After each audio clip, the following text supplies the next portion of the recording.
자, 분류기하고 배율기라고 하는 게 있는데요. 먼저 이걸 이야기하기 전에 전압계라고 하는 게 있어요. 전압계. 전압계라고 하는 건 있는데, 전압계라고 하는 것은 저항이 있다면 저항 양단의 전압을 측정해야 되거든요. 그 전압을 측정하려면 어떻게 해줘야 될까요? 저항은 이렇게 되어 있죠? 어떻게 해줘야 돼요? 전압계를 연결해 줘야 돼요. 그 전압계는 이렇게 연결을 해요. 항상 전압계는 연결할 때 어떻게 연결한다? 이건 기본이에요. 전압계를 연결할 때는 병렬로 연결해요. 이거는 어디 가나 마찬가지예요. 그 다음에 전류계를 연결해요. 전류를 측정하고자 한다면 전류계를 연결해요. 그래서 전류를 측정하죠. V라고 하는 것은 볼트메타, A라고 하는 것은 암메타예요. 그래서 이거는 전류계예요. 전류계는 어떻게 연결하죠? 직렬 연결해요. 그래야 전류를 측정을 할 수가 있게 되죠. 자, 이 부분까지는 이해가 되죠? 그런데 말입니다. 우리가 이제 여기에 전압이 대략 내가 자세히는 몰라도 전압을 보니까 대략 한 1000V 정도 될 것 같아요. 1000V 정도 될 것 같아요. 근데 내가 가지고 있는 전압계 최대 눈금을 보니까 여기는 최대 눈금이 있어요. 최대 눈금은 뭘 얘기하죠? 최대 눈금은 뭘 얘기하죠? 전압계가 지시할 수 있는, 측정할 수 있는 한계값을 얘기하는 거죠. 그 한계값이 어느 정도 되느냐? 얘가 100V예요. 그러면 이거 측정할 수 있겠어요? 없겠어요? 측정을 못해요. 그리고 여기 전류가 예를 들면 100A가 흐르는데요. 그러니까 100A 정도 예상을 하고 있는 거예요. 근데 전류계가 눈금이 10A짜리 눈금을 가지고 측정을 하려고 해요. 최대 눈금이 10A예요. 그럼 측정이 가능해요? 못하게 되죠. 할 수가 없어요. 그랬을 때 이 100V라고 하는 전압계로 1000V를 한번 측정해 볼 수도 있고 이 10A라는 전류를 가지고 이 100A를 한번 측정해 볼 수도 있는 거예요. 그렇게 하기 위해서는 어떤 행위를 해야겠죠. 어떤 행위를 해야 돼요. 그 어떤 행위를 해서 전압을 측정할 수 있게끔 하는데 그 행위가 저항을 직렬 또는 병렬로 삽입을 하면서 저항을 직렬 또는 병렬로 삽입을 해가지고 삽입이라는 얘기는 집어넣는다는 얘기죠. 그걸 집어넣어서 전압과 전류를 측정하게 돼요. 그렇게 병렬로 삽입하는 저항, 직렬로 삽입하는 저항을 우리는 뭐라고 해요? 분류기, 배율기라고 하는 거예요. 전류계의 측정 범위를 확대할 때 전류계의 측정 범위를 확대할 때 그것을 갖다가 뭐라고 해요? 전류계의 측정 범위를 확대하고자 할 때 그걸 갖다 분류기라고 해요. 전압계의 측정 범위를 확대할 때 그것을 배율기라고 해요.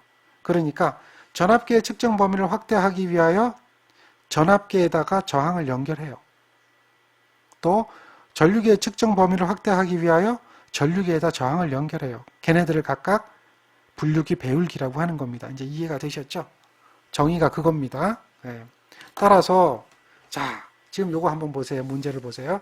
내부 저항이 15kΩ이고 최대 눈금이 150V인 전압계가 있는데 이 내부 저항이 10kΩ이고 최대 눈금이 150V인 전압계가 있다. 이 이야기도 한번 보세요. 전압계는 내부 저항이 있다는 얘기죠.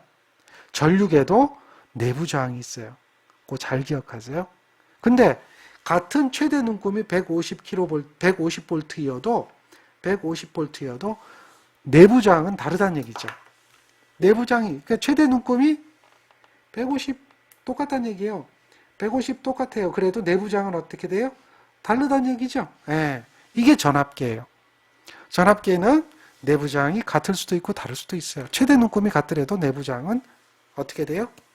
그렇죠? 달라지는 거예요. 이제 그걸 기억해요. 자, 그러면 여기 보세요. 여기 전압계가 내부 저항이 있어요. 이게 전압계 내부 저항이에요. 이걸 갖다가 뭐 R이라고 합시다. 그 다음에 이 전압계가 이렇게 있는데 이 전압계로 전압을 측정하는 거예요.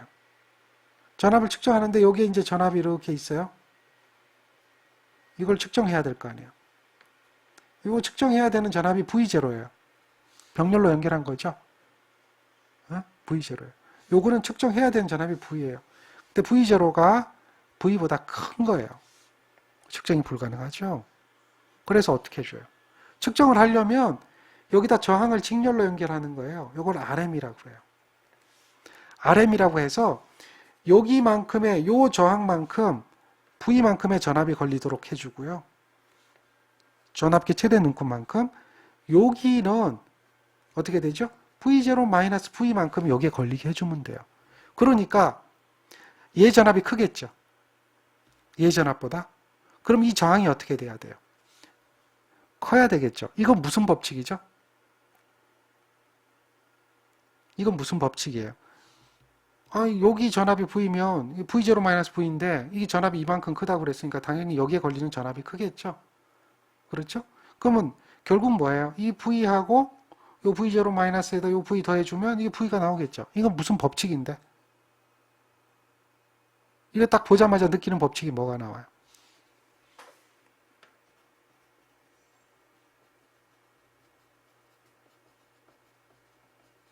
전압분배 법칙이 돼야 되겠죠. 전압분배 법칙. 이렇게 얘기가 돼야 돼요. 전압분배 법칙. 그때 이 전압계하고 요게 전압계죠. 이 전압계하고 직렬로 연결한 거, 요게 전압계입니다. 요 전압계하고 직렬로 연결한 저항 RM을 갖다 우리는 뭐라고 얘기하느냐? 이걸 갖다 배율기라 그래요. 이해하시겠죠? 그러면 우리가 측정하고자 하는 전압 V0는 이 V하고 어떤 관계가 있겠느냐 이거야. 여러 가지 방법으로 계산할 수가 있어요. 여러 가지 방법으로. 이 V는 어떻게 되죠?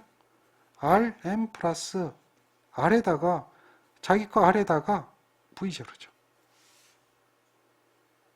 이해됩니까? 이게 무슨 법칙이에요? 전압분배 법칙이에요. V. 여긴 예를 들면 여기가 1000V다 그러면 여기에 100V라 그러면 여기는 900V는 여기다 걸어주고 나머지 100V만 지시하면 되니까요. 그렇죠. 근데 이 100이라고 하는 것은 이거 더하기 이거분의 자기 거에다가 1000을 곱해준 게 100이 나오면 되죠. 전압분배 법칙이에요. 이해했습니까? 대답을 해보세요. 지난번부터 대답을 자꾸 안 하시는데 대답하느냐 안 했느냐 이게 따라서 진도가 틀려진다고 그랬죠. 자, 이렇게 돼요. 그러면 요 식은 V0를 구해보세요. V0를 구하면 어떻게 되죠? 여기에 있는 게 2양이 되죠. 이렇게 넘어가면 곱해지겠죠. 여기 있는 것은 넘어가면 어떻게 돼요? 곱하기니까 넘어가면 뭐가 돼요? 나누기가 되겠죠. 이러한 식이 되겠어요. 이건 전압계에 대한 저항이고요. 측정 저항이고 측정해야 될 저항이죠. 이걸 정리 한번 해보세요. 정리하면 어떻게 돼요? 정리하면 R분의 R이죠. R분의 R이죠. 이거죠. 이게 V0예요. 우리가 이제 알고 있는 저항이 전압계 지시치. 요거는 뭐예요? 내부 저항. 그 다음에 배율기 저항. 우리가 삽입을 하죠. 그러면 V 값을 알면 요 배수 플러스 1을 해가지고 구할 수가 있어요. V0 값. 이해되시겠죠? 예, 그렇게 전압을 측정할 수가 있는 거예요. 그런 걸 갖다 우리는 뭐라고 해요? 배율기라고 그래요. 배율기 뭐 어렵지 않죠? 자, 이게 무슨 얘기냐? 일단은 24번 문제 잠시 보류해두고 여기에 보면 이 문제를 한번 봐봐요. 최대 눈금이 50인데 이걸 150V를 측정하려고 해요. 그러면 배율기 저항은 몇 ohm이 될까요? 내부 저항은 이만큼이래요. 우리가 알고 있는 식이 이거잖아요. V0는 R분의 RM 플러스 1에다가 V다. 이렇게 되겠죠. 이게 50이고요. 150이에요. 그러니까 이 식을 보면 150인데 50이 측정이 됐다는 얘기죠. 이해됩니까? 이거잖아요. 최대 눈금이 이런 전압계가 있는데 사용해서 150V 측정하잖아요. 그러니까 측정해야 될 전압이 150이고 측정된 전압이 50이에요. 여기 5000이죠. RM은 몰라요. 플러스 1이죠. 자, 여기서 RM의 값을 구하시면 돼요. RM의 값. RM의 값은 그러니까 요게 150 나누기 넘어가 보세요. 150 나누기 뭐가 되죠? 50이 되죠. 더하기 1이 넘어가면 어떻게 돼요? 빼기 1이 되죠. 2배만큼 커져요. 요거 넘어가면 나누기 넘어가면 곱하기 5000이 되죠. 2배만큼 커져요. 2배. 이렇게 2배만큼이 커져요. 2배. 그렇죠? 그러니까 얼마가 돼요? RM은 10,000ohm이 된다는 얘기죠. 10,000ohm. 이런 거예요. 그러니까 우리가 이제 배율기구나. 라고 한다면 이러한 식을 생각하고 있어야 된다는 거죠. 또는 이 식을 유도해내야 된다는 거죠. 그게 배율기예요. 이건 다른 이야기에서 나온 게 아니라 뭐에서 나왔어요? 전압분배 법칙이에요. 우리가 뭐 특별하게 어려운 식에서 만든 게 아니라 저항을 직렬로 연결하다 보니까 전압이 분배되더라. 그러니까 전압분배 법칙을 적용하니까 이거더란 얘기죠. 그래서 이거 뒤집어 준 거 아니에요. V0 구한 거 아니에요. 그게 이 식이죠. 그런 것이 배율기다라고 하는 겁니다. 이해됩니까? 그렇게 전압계 측정 범위를 확대하는 거예요. 그러니까 배율기는 어렵지 않아요. 전압분배 법칙만 생각하시면 간단하게 해결이 되고요. 특히나 여기서 더 진행해보면 V0, V는 여기에 R, RM이네요. 플러스 1이네요. 여기 R이고요. 그래서 요렇게 된 거를 요걸 내부 저항이라 그랬어요. 요렇게 된 걸 요걸 뭐야? 배율기라 그랬죠. 그랬을 때 요거 측정할 전압, 측정한 전압. 그러니까 얼마인지 모르는 전압이고 이건 우리가 전압계에 나타나는 거죠. 전압계. 전압계 지시. 지시값이 이렇게 있을 때 요거를 우리는 뭐라고 얘기한다면 배율기의 배율이라고 그래요. 그러니까 배율이 몇 배예요? 150에 50이었죠. 그러니까 3배잖아요. 그럼 이게 배율인데 저항의 B는 빼기 1이 돼서 넘어가면 빼기 1이 되죠. 2배가 되는 거예요. 배율의 마이너스 1배만큼 되고 그 배수만큼이 된다. 이거예요. 그러니까 이러한 식을 우리가 알고 있느냐 모르고 있느냐 그걸 물어보는 게 이제 배율기 문제예요. 자, 여기도 한번 봐봐요. 12V의 전압을 측정하려고 하는데 두 개의 전압기를 직렬로 연결했다. 그렇게 되죠. 12V의 전압을 측정하려고 하는데 10V의 직류 전압기 두 개를 연결했다. 그랬을 때 V1 전압기의 지시값이 얼마냐 그렇게 했어요. 단 이제 V1은 8kg고 V2는 4kg. 이런 것도 우리가 알 수가 있어요. 잘 봐봐요.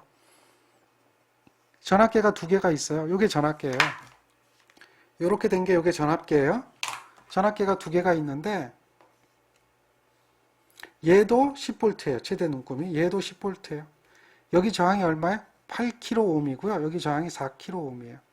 근데 여기 전압이 얼마예요? 12V예요. 이래 됐을 때 V1 전압계, 그러니까 V1 전압계는 여기죠. 여기에 걸리는 전압이 얼마일까요? 이렇게 물어봐요. 여기에 걸리는 전압. 이거 무슨 법칙으로 구하면 되죠? 이런 거 할 수 있어야 돼요. 무슨 법칙이에요? 무슨 법칙이에요?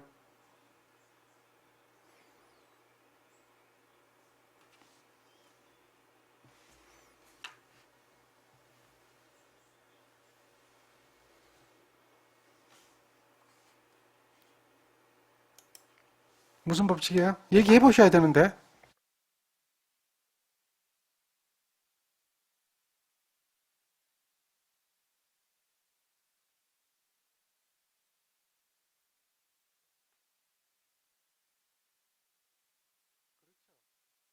네, 전압분배 법칙 맞아요. 그걸 빨리빨리 얘기하셔야 돼요. 자꾸 생각을 하셔야 돼요. 우리가 전에도 얘기할 때 공부하는 게 외우는 공부가 아니라 생각하는 거라고 그랬잖아요. 생각을 자꾸 해주셔야지 어떤 뭐 이론이 나와요. 그렇지 않으면 절대 발전할 수가 없어요. 자꾸 머릿속에서 생각해야 돼요. 아, 이게 전압분배 법칙이구나. 그러면 전압분배 법칙에서 이게 V1이라고 하는 전압은 어떻게 구해주면 돼요? 8kg하고 4kg의 자기 거 8의 전체 전압 12V만큼이 되겠죠. 8V만큼이 걸리는구나. 그게 답이에요. 얼마나 간단해요. 간단하죠. 이거는 어렵지 않아요.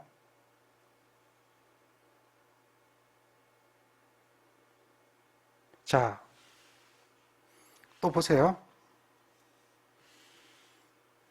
여기도 그런 이야기가 되나요? 이 문제도 한번 보세요. 24번. 자, 15kg 하고요. 10kV예요. 그래서 전압계가 두 개가 직렬로 연결되는데 하나는 15, 하나는 10이에요. 눈곱은 둘 다 150이죠. 여기도 150. 여기도 150V예요. 두 개를 직렬로 접속했어요. 그러면 여기는 몇 볼트까지 측정할 수 있을까요? 여기 V값 구하래요. 몇 볼트까지 측정할 수 있을까요? 자, 이것도 무슨 법칙이에요?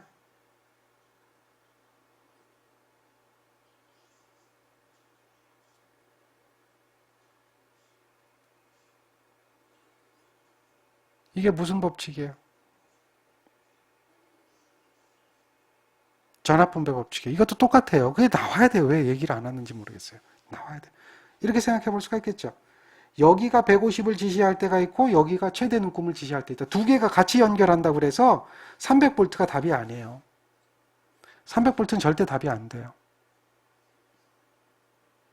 왜? 여기가 150을 지시하면 여기는 전압을 150을 지시 못해요. 여기가 150을 지시하면 여기 전압이 150이 넘어가요. 150 넘어가면 안 되겠죠. 그러니까 얘가 150을 지시할 때는 이렇게 되겠죠. 전압분배 법칙에 의해서. 어떻게 돼요? 15에다가 10에다가 자기 거 15에다 전체 전압 V가 되겠죠. 측정되고자 하는 전압이 되니까 그렇다면 V는 어떻게 될까요? 이 150에다가 15 더하기 10을 곱해주고 나누기 15를 해줘야 되겠죠. 이렇게 돼요. 그러니까 이거 계산해보면 얼마 나옵니까?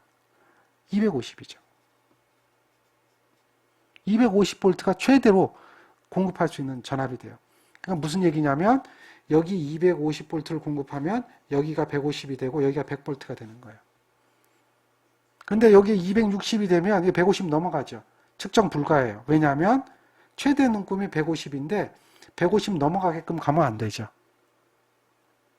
측정 불가해요. 160이 돼도 측정 못해요. 그러니 여기서 최대로 측정할 수 있는 전압은 큰 걸 저항을 기준으로 해서 150V가 될 때를 찾으면 되니까 얘는 100V밖에 지시를 못하게 되겠고요. 직렬이 연결되니까. 이 전압은 저항에 비례하기 때문에 이런 관계가 나와요. 최대로 측정할 수 있는 전압은 250V가 돼요. 이해되죠? 자, 이런 이야기, 전압계에 대한 얘기, 전류계에 대한 이야기입니다. 자, 그 다음에 여기 25번 문제 한번 봐봐요. 25번 문제는 요거는 이제 분류기예요. 분류기. 최대 눈금 전류 I 밀리암페어 전류계가 있어요. 이 전류계 내부 저항을 무시했는데 그 직렬로 R에 대한 저항을 접속하게 되면 그리고 전압계로 접속했을 때 몇 볼트까지 측정할 수 있을까요? 이렇게 물어봤어요. 자, 분류기에 대한 얘기 먼저 하고요. 이거 분류기 문제 아니네요. 어떤 내용이냐면 전류계가 이렇게 있어요. 여기 내부 저항이 있겠고요. 여기 최대 눈금이 I 암페어예요. 근데 여기 I0 암페어가 들어오면 전류계가 측정을 못해요. 이러한 관계가 있으니까. 그죠? 측정 불가해요. 전류계 타버리죠. 그래서 이 전류를 이쪽으로 빼줘요. 뭐만큼? I0-I만큼 이쪽으로 빼줘요. 그리고 그 전류를 다시 여기다가 집어넣어주면 되겠죠. I0만큼, 이만큼, I0-만큼. 그렇게 하기 위해서 여기다 뭘 연결해요? 쇼트 시키면 안 되니까 저항을 집어넣어야 되겠죠. 이게 RS라는 저항을 연결해줘요. 요게 이제 병렬로 연결한 저항을 요걸 분류기라고 그래요. 이건 내부 저항이죠. 요게 이제 전류계입니다. 똑같아요. 그랬을 때 요 I 값은 어떻게 될까요? 라고 묻는 거예요. I 값은. 이거는 전류 분배 법칙이죠. 전류 분배 법칙을 한번 적용해 봐요. I는 어떻게 되죠? RM하고 R하고 RS죠. 그 다음에 어떻게 반비례니까 이쪽에 흐르는 전류는 반대 저항이 되죠. 이해됩니까? 반대 저항이 되죠. 여기에 뭘 곱해줘요? 전체 전류 I0를 곱해줘요. 요 식이 돼요. 그래서 이것도 정리를 하세요. 정리를. 어떻게 정리하면 돼요? 이항하면 되죠. I0를 구하게 되면 I0를 구하는 거예요. I0를 구하게 되면 이렇게 되겠죠. RS에 RS 더하기 R이 되죠. 그렇죠. 요거는 넘어가면 곱해주고 이건 넘어가면 나누게 되죠. 이항 정리해 생각하시면 돼요. 이렇게 되죠. 자, 요거는 우리가 이제 측정한 값, 이건 측정할 값이죠. 그러니까 요거는 어떻게 되죠? 1이죠. 그러니까 RS분의 R 플러스 1이 되죠. R분의 R은 1이니까. 이렇게 얘기가 되고요. 여기서 이렇게 하면 RS분의 R 플러스 1이 되죠. 요거 우리가 배율이라고 그래요. 배율. 이것도 배율이라고 그래요. 배율이라고 불러요. 이렇게 바뀌어져 가는 거예요. 이렇게 되고 요 식이 이렇게 돼서 요 식이 이렇게 가는 거죠. 똑같아요. 근데 이제 아까 볼 때는 전압계일 때는 이렇게 위치를 보세요. RM이 위에 갔었죠. 전류계는 RS가 밑으로 와요. 그러니까 저항이 작아진다는 얘기죠. 그런 것을 갖다 우리는 배율이라고 그런다. 이거예요. 이걸 가지고 이제 전류계에서 똑같이 측정 범위를 찾고 똑같아요. 이거하고 똑같이 이제 측정할 수 있는 전류값을 구하고 측정한 전압, 전류계 또 분류기 각각의 내부장을 가지고 구하게 되죠. 그런 얘기인데 그게 이제 이걸 분류기라고 해요. 분류기는 병렬로 연결하는 저항이 되는 거고 여기서 이 문제 25번은 자주 안 나오는 문제인데요. 최대 눈금이 I가 N 밀리암페어죠. 거기에 이제 그 내부장이 없는 상태에서 저항을 직렬로 접속했대요.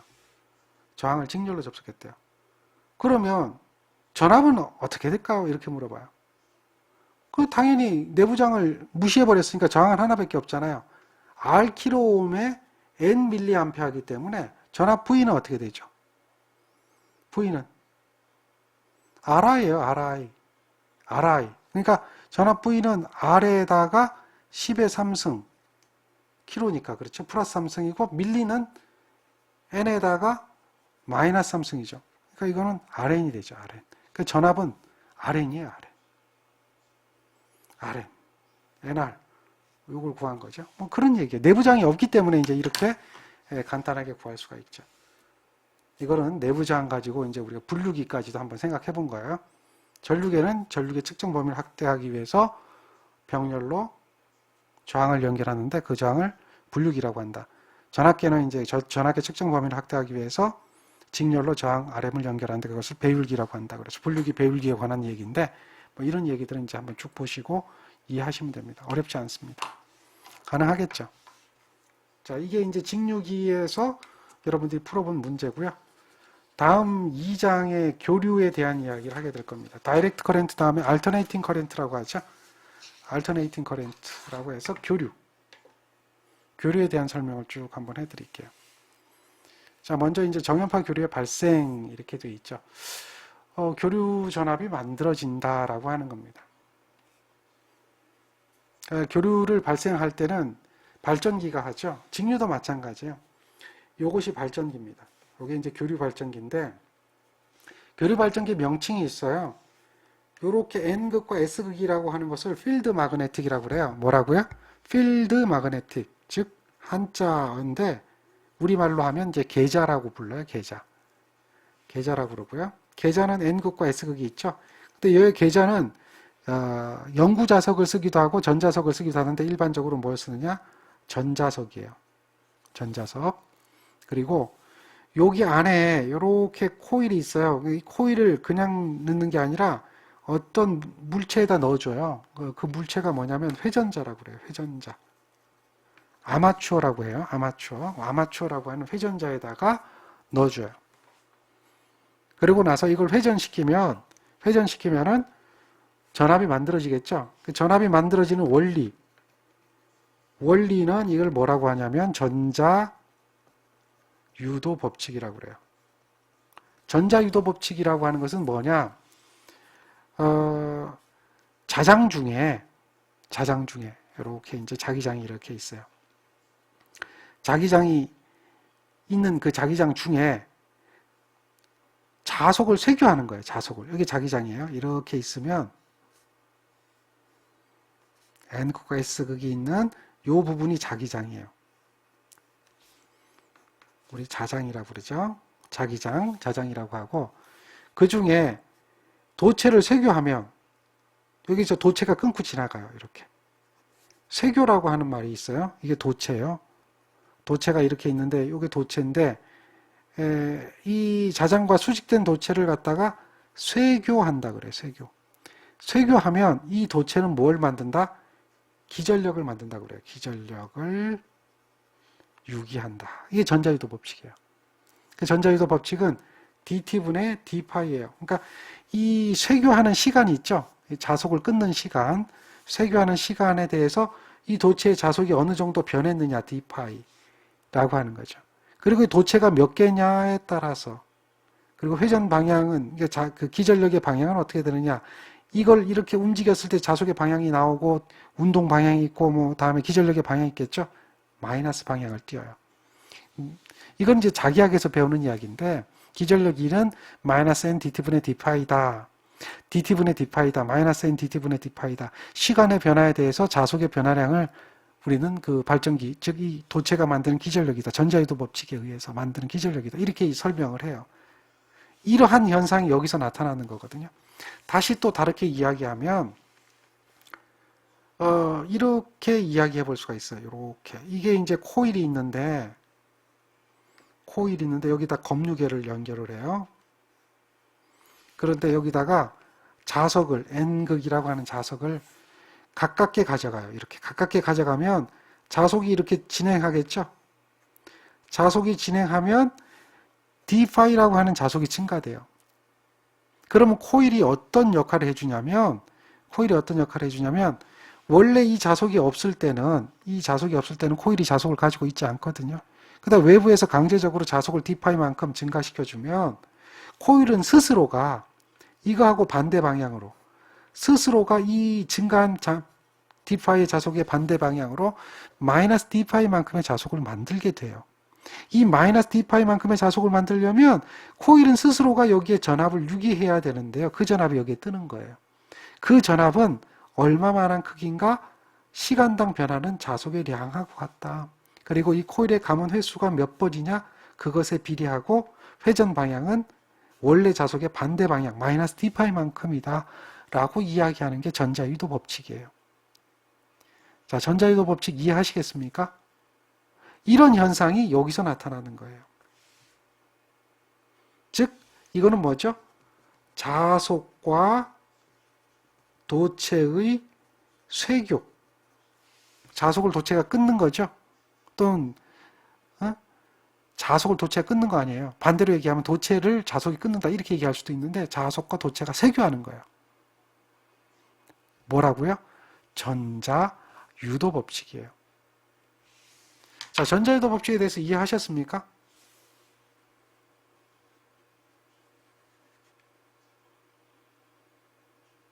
보고 있는 게 전자유도 법칙에 대한 실험 영상인데 지금 여기 있는 이 부분이죠. 이게 코일입니다. 코일이고 손에 들고 있는 게 자석이에요. 손에 들고 있는 게 자석이고 이게 이제 갈바로메타라고 하는데 이게 이제 전압이 어떻게 나타나느냐라고 하는 것을 보여주는 거예요. 전압이 측정이 되면 이제 플러스 또는 마이너스로 이렇게 나오는 걸 보여주는데요. 자, 요게 이제 실험 영상을 한번 같이 볼게요. 잘 보세요. 뺄 때, 넣을 때, 뺄 때, 넣을 때 왔다 갔다 하죠. 뺄 때, 넣을 때, 뺄 때, 넣을 때 이거 넣었다 뺐다 하죠. 반대로 갔다 플러스로 갔다 반대로 갔다 플러스로 갔다 하죠. 속도가 점점 빨라져요. 예.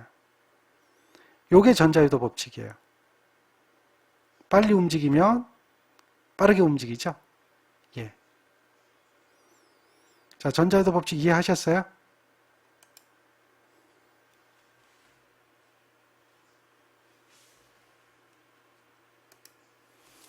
지금 요 이야기예요. 전자유도 법칙이죠. 그래서 그런 현상이 여기서 도체 안에서 여기서 나타나는 거예요.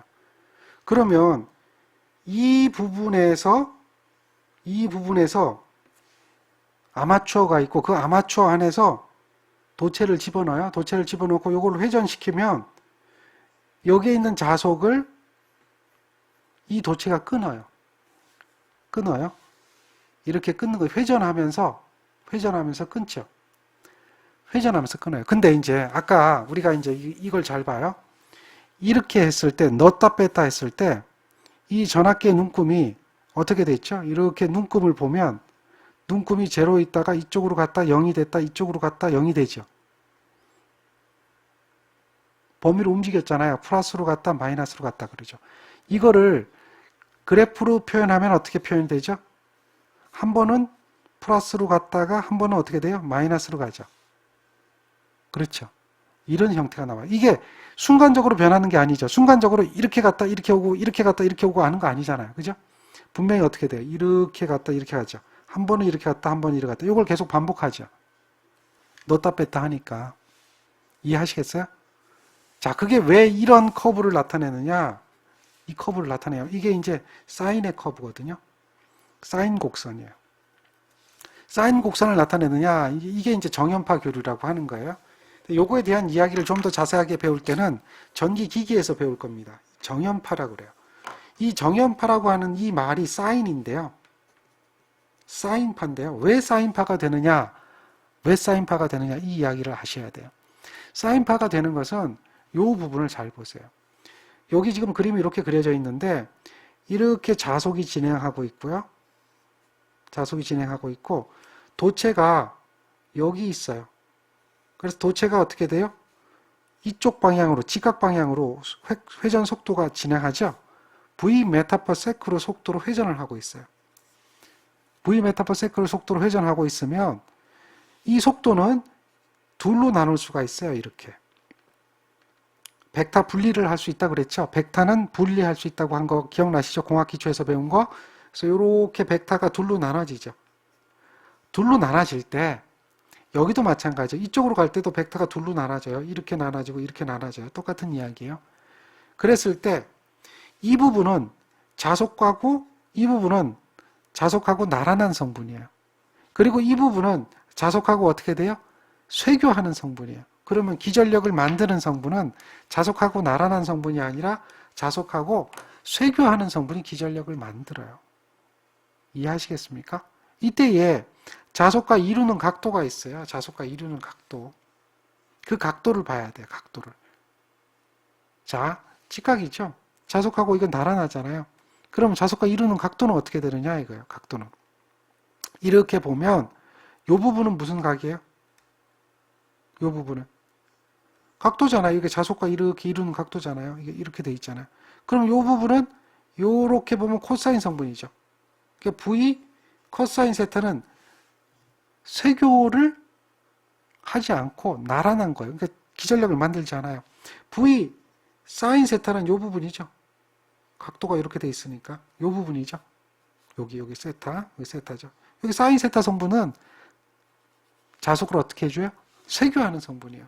그러니까 기전력을 만드는 성분은 사인 세타 성분에 의해서 만들어진다. 이때 만들어지는 기전력의 크기는 플레밍의 오른손 법칙이에요. 플레밍의 오른손 법칙. 그러니까 여기서 지금 전자유도 법칙에 의해서 기전력이 발생한다. 이때 발생하는 기전력은 정연파 형태로 된다. 그 얘기가 이것 때문에 그렇고요. 그 이야기는 플레밍의 오른손 법칙이에요. 이거예요. 플레밍의 오른손 법칙. 즉 자속과 도체가 쇄교하는 성분, 이 사인 세타 성분 때문에 이와 같이 만들어진다. 그때에 여기에 자속 밀도 B의 크기에 따라서 기전력이 달라질 거고 회전 속도 V에 따라서 기전력이 달라질 거고 도체 길이 L에 따라서 기전력이 달라지는데 그것들의 곱이다. BLV죠. 그런데 특히 V 성분 중에서도 사인 세타 성분에 의해서 결정이 된다. 이렇게 얘기를 해요. 그러니까 이 이야기는 곧 무슨 얘기냐. 기전력의 크기는 BLV라는 거죠. 그렇지만 이 기전력은 뭐로 나타낸다? 사인 세타의 곡선으로 나타낸다. 이렇게 되는 거죠. 사인 세타다. 여기가 90도, 180도죠. 90도, 여기가 180도. 이렇게 되죠. 270도, 여기가 360도. 이렇게 되겠죠. 그러니까 여기는 2분의 파이, 여기는 뭐가 돼요? 파이, 여기는 어떻게 돼요? 2분의 3파이, 여기는 2파이, 2분의 4파이니까요. 이렇게 되겠죠. 그렇게 이제 정연파의 형태로 바뀐다. 이렇게 표현하는 거예요. 그래서 교류 발전기는 어떻게 돼요? 기전력을 이와 같은 형태, 이걸 갖다 우리는 정연파 기전력이라고 그래요. 정연파 기전력이라고 한다. 그러한 형태의 기전력으로 만들어내게 돼 있다는 겁니다. 이해하시겠습니까? 그러니 이거에 대한 원운동, 그러니까 도체가 여기서 빙글빙글 돌면 여기서 이렇게 원운동을 하게 되고 도체가 원운동을 하게 돼요. 도체가 원운동을 하면서 이렇게 원운동을 할 때 기전력이 만들어지는 게 어떻게 만들어져요? 여기서 이만큼 원운동하면 이것이 이만큼 하나 생기는 거죠. 이해하시겠습니까? 이렇게 원운동 한 바퀴 하면 얘가 이렇게 하나 생기는 거예요. 자, 여기가 N극이다 이렇게 되겠고요. 여기가 S극이다라고 하면 요게 N극이 만들어내는 전압이고 요게 S극이 만들어내는 전압이죠. 이해하시겠죠? 그래서 요게 20바퀴 돌면 요게 몇 개 생겨요? 20번 생기는 거죠. 요게 10번 돌면 요게 10개 생기는 거죠. 회전수에 따라서. 이렇게 만들어지는 것을 우리는 이제 정연파 기전력이다라고 얘기하는데요. 이때에 중요한 이야기가 나와요. 이걸 몇 번 회전할 거냐? 얘를 몇 번 회전할 거냐? 라고 하는 거예요. 그걸 이야기할 때 이마만큼 회전한다고 그래요. 이마만큼. 각속도 오메가로 회전한다고 그래요. 오메가로 회전한다고 그래요. 각속도 오메가로 회전한다. 이게 이제 초당 얼마만큼 회전하느냐 이게요. 초당. 우리 이제 상용 주파수라고 그래서 전기는 60Hz라고 하는 거 기억하죠?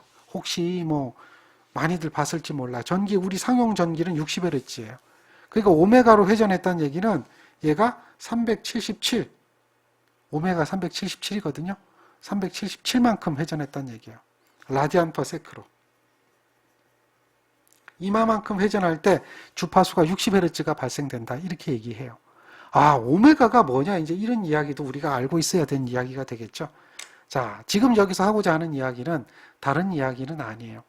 여기서 하고자 하는 이야기는 정연파 교류가 만들어진다. 근데 그 만들어지는 원리는 전자유도 법칙이다. 전자유도 법칙이다. 전자유도 법칙은 이거죠. 도체를 코일에다 쇠교하면 그 양단의 기전력이 좌측 우측으로 만들어지는 걸 우리가 봤다. 넣었다 뺐다 했을 때 반대로 나타나졌죠. 그 크기는 전자유도 법칙이에요. 이거예요. E는 dt분의 d파이 n 마이너스가 돼요. 근데 이제 나중에 코일이 가지고 있는 자기 인덕턴스라는 개념을 적용하면 다른 식으로 변형이 되는데요. 일단은 이렇게 기억하시고요.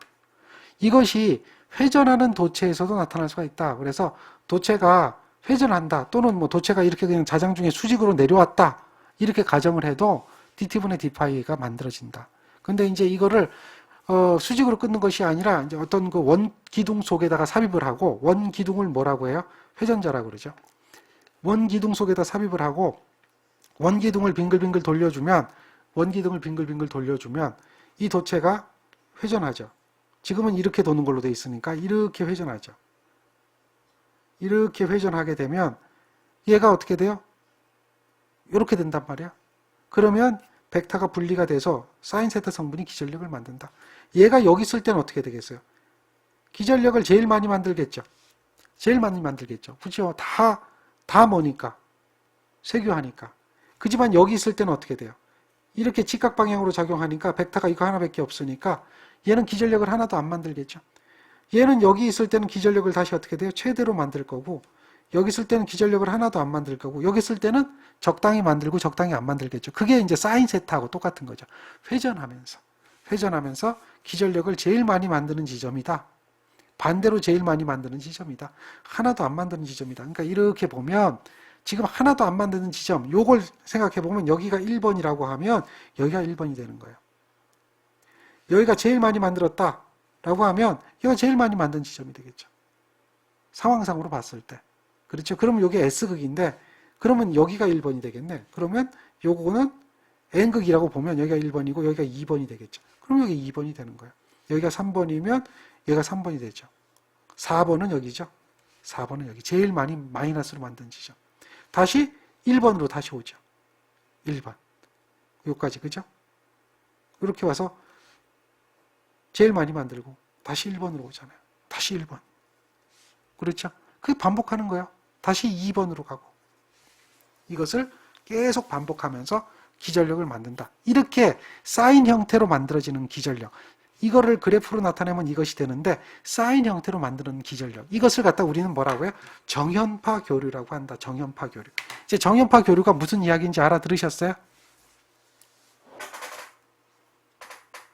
정연파 교류를 이해하셔야 돼요. 정연파 교류가 무슨 이야기인지 알아들으셔야 돼요. 알아들으셨어요?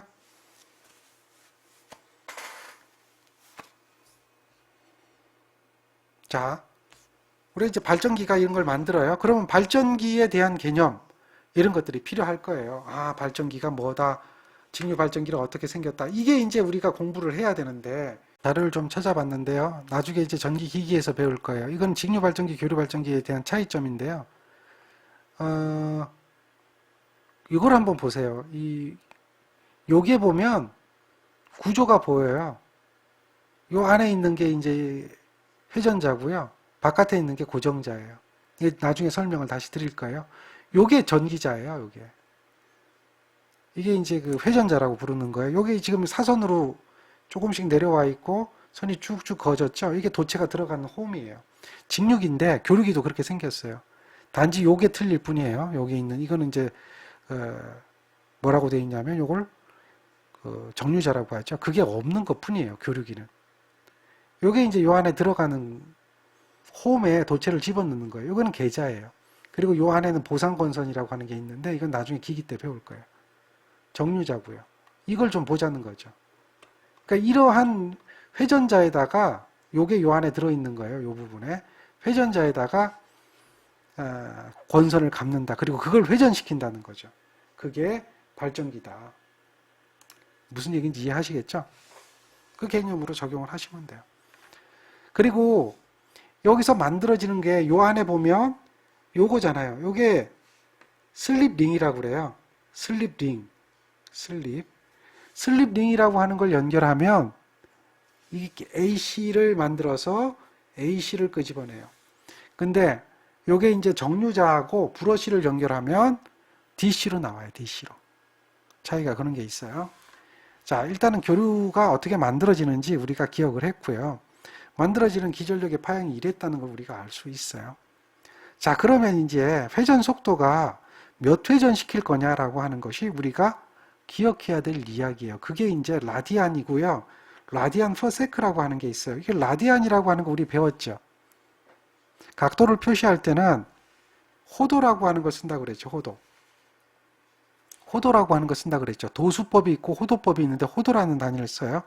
호도라는 단위를 우리는 라디안이라고 그래요. 호도법. 자, 공학기초에서 배운 거 기억하시죠? 호도법이 있어요. 호도법은 원이 360도 회전했을 때 2파이 라디안이라고 그래요. 한 바퀴 360도는 1주기죠. 1주기 회전했을 때 얘는 얼마예요? 2파이 라디안이라고 그렇게 한다. 이게 호도죠. 기억하시죠? 그런데 이게 잘 보세요. 이게 2극 교류 발전기예요. 2극 발전기입니다. 2극 발전기의 경우에 회전수가 n번 회전하면 파형이 이게 어떻게 돼요? n개 생기죠. 한 번 회전하면 한 개 생기잖아요. 그렇죠? 그걸 잘 기억해요. 근데 우리가 발전기 같으면 2극 발전기를 1초에 60회전 시키는 거예요. 1초에 60회전을 시키면 이러한 사이클이 몇 개가 나와요? 이렇게 한 번 바뀌는 거. 얘가 60개가 나와요. 그래서 여기서 여기까지를 뭐라고 하죠? 한 사이클이라고 하고요. 사이클을 주기라고 하잖아요. 주기. 한 주기라고 하고요. 이게 1초에 60회전을 시키면 이게 60개가 나온다는 얘기는 주기가 60개 있다는 얘기예요. 그래서 1초에 60번 하면 주파수라고 불러요. 주파수가 60번이 생겼다 이렇게 얘기해요. 그리고 그걸 갖다 사이클 퍼 세크라고 그래요. 사이클 퍼 세크. 한 사이클 도는데 걸리는 시간을 얘기하는 거죠. 한 사이클. 그렇죠? 초당 몇 사이클이 회전했느냐 그 얘기잖아요. 그러니까 1초에 사이클이 얼마나 되느냐. 자, 주기는 한 사이클 도는데 걸리는 시간이다. 그리고 주파수는 어떻게 돼요? 60 사이클 퍼 세크다. 사이클 퍼 세크라고 하는 단위를 헬츠라고 하는 단위로 써요. 헬츠라고 하는 단위. 이게 이제 주파수예요. 그러니까 60회전하면 60 사이클이 생긴다는 얘기예요. 그 1초당 이렇게 얘기하죠. 그러니까 각도가 한 바퀴 돌면 라디안이 하나 생기는데요. 2파이 라디안이 생겨요. 근데 60번 돌면 2파이 곱하기 60이 되겠죠. 그게 초당이에요. 그러니까 라디안이긴 라디안인데 1초에 걸리는 라디안이다라고 하는 거예요. 그럼 그걸 갖다가 초당 라디안이라고 그래요. 특별히 그 1초당 라디안을 갖다 뭐라고 얘기하냐면 퍼세크의 개념이니까 우리가 퍼세크, 메타 퍼세크 하면 속도잖아요. 그러니까 라디안 퍼세크 하면 이것도 속도의 개념으로 봐서 라디안 퍼세크를 오메가라고 그러고 각속도라고 불러요. 각속도, 오메가. 그러니까 얘가 n번 회전하면 n헤르츠만큼 생긴다. 그게 얼마만큼? 1초당 이렇게 되죠. 그러니까 오메가는 1초에 2파이 60번만큼 생겼다. 라디안인데 초당 라디안이다 라고 해서 이걸 오메가라고 정의를 하는 거예요. 오메가는 2파이 f 주파수죠. 1초에 몇 번 이런 이야기예요. 그렇게 해서 생기는 것을 우리는 라디안이라고 하고 라디안 퍼세크 각속도라고 한다 이거예요. 1초에 이동한 각도를 의미하며 이극 교류 발전기에서는 n 회전하게 되면 주파수가 f헤르츠, 그러니까 n 회전할 경우에는 주파수 f가 n 헤르츠죠. n 헤르츠 똑같이 생겨요. n이 된단 말이에요. 이렇게 f 이퀄 n이 되는 거예요. 이러한 관계가 있다. n하고 주파수가 같아지는 관계가 있기 때문에 이때 라디안 퍼 세크는 2파이 f 라디안 퍼 세크가 된다. 이걸 갖다 우리는 뭐라고 한다? 각속도라고 얘기한다. 자, 각속도 이해했죠?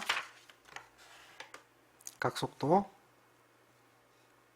자, 이러한 관계가 있다. 그래서 각 주파수, 각속도 같은 이야기인데 각속도가 요게 속도잖아요. 1초의 회전수. 그렇죠. 근데 그게 주파수하고 같아지죠. 이건 주파수예요. 1초당 이동한 주파수죠. 그래서 이거를 각주파수라고 해요. 그러니까 각속도하고 각주파수는 어떻게 봐요? 같게 봐요. 같게. 그래서 같은 의미로 써요. 각속도, 각주파수 같은 의미로 씁니다. 오메가다. 그래서 2파이 f의 관계가 있다. 요거는 꼭 기억하셔야 돼요. 자, 기본적인 이야기예요. 이제 각도에 대한 이야기도 다 설명을 드렸어요. 그렇다면은 정연파 교류를 우리가 표현을 할 수가 있어야 돼요. 이렇게 생긴 것이 정연파 교류죠. 정연파 교류 맞습니까?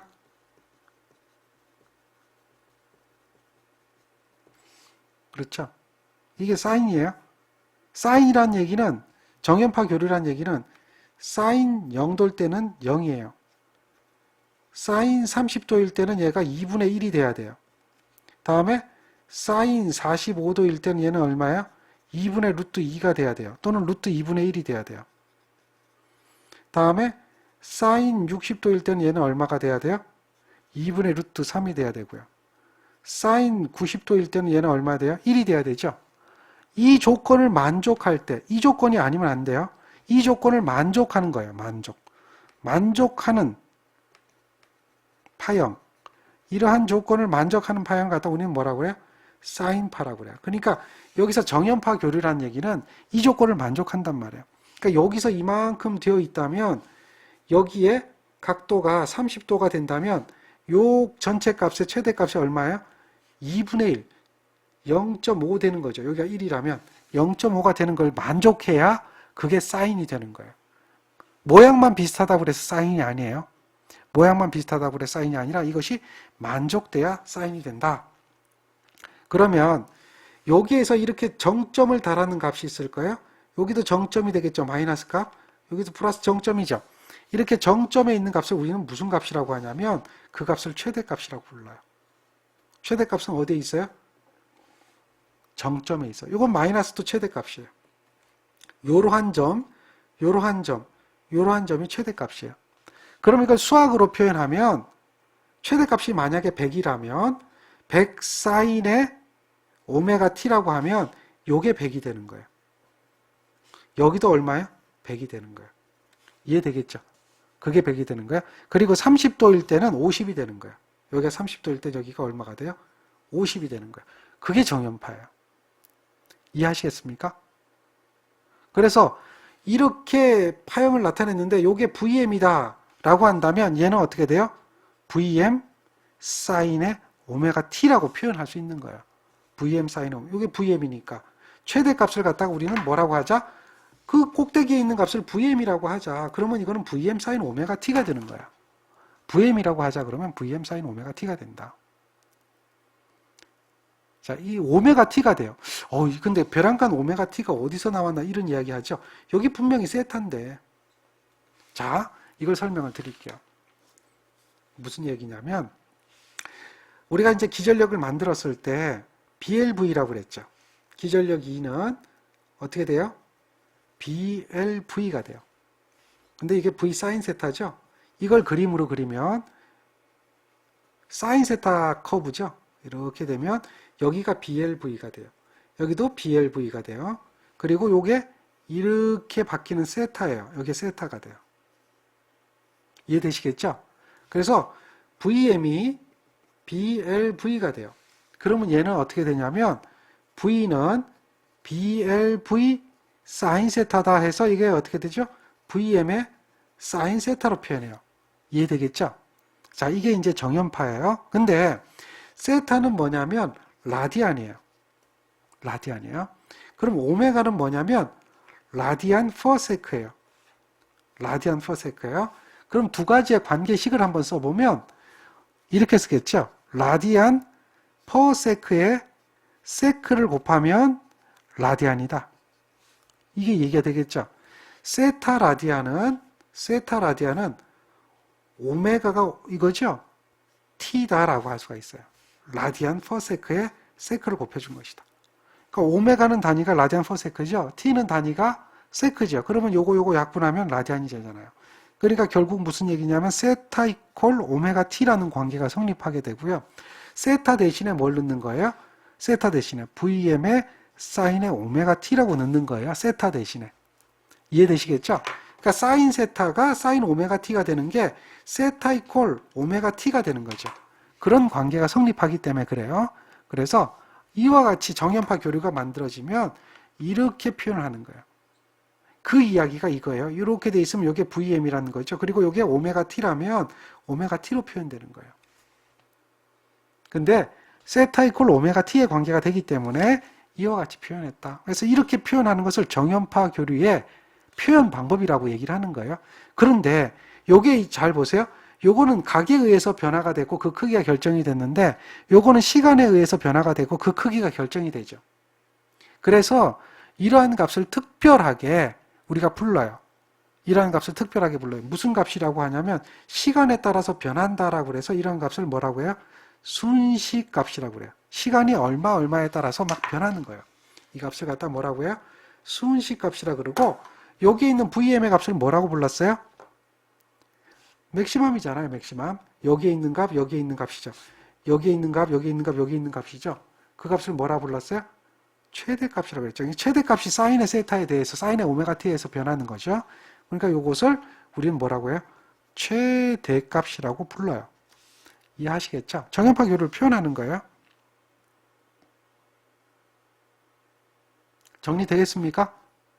아, 정연파 교류. 이렇게 생긴 정연파 교류가 왜 만들어졌는가? 이 만들어지는 이유는 전자유도 법칙에 의해서 발전기에 의해서 만들어졌다. 그게 만들어지는 게 사인의 파형의 모양인데 그걸 표현해 보니까 최대값의 사인의 오메가 t로 표현이 되는구나. 근데 오메가 t는 시간에 대해서 변하는 값이기 때문에 그것을 순식값이라고 부른다. 그리고 여기 사인 앞에 있는 것은 그걸 갖다 뭐라고 해? 그래프상의 최대값이니까 그걸 최대값이라고 부른다. 거기까지. 이해되죠? 잠깐 쉬었다 계속하겠습니다.